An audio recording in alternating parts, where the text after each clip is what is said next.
Hey, who's that? Why are you laughing? What's so funny? I'm not even doing jokes. Orange.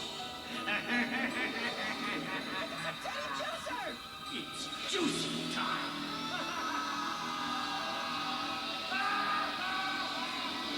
Can't move! Paralyzed with fear!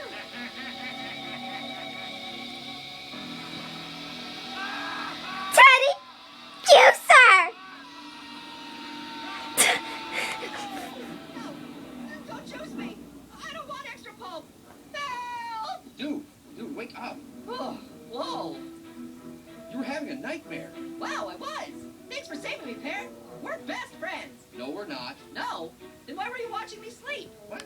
No, I wasn't. It was horrible! Teddy Juicer tried to get me! Teddy Juicer? He isn't real, Orange. Wait, if he isn't real, how do you explain all those fruits and vegetables he's juiced in her sleep? There's no proof that's ever happened. Oh yeah? I had a friend whose cousin's brother's uncle's mother knew someone's sister's friend's mutual acquaintance who had a Teddy Juicer dream and was made dead! Urban legend. Everyone knows someone with a story like that. Are you guys talking about Teddy Juicer? He's awful. My aunt's cousin's coworker got juiced by him. Yeah, he got my great-grandfather's ex-wife's friend's stepfruit. It wasn't pretty. I know a bunch of guys who know a bunch of guys. We heard it through the grapevine. Stop! These are all just stories. There's no proof that anyone has ever been juiced by Teddy Juicer. Get away from me! Oh!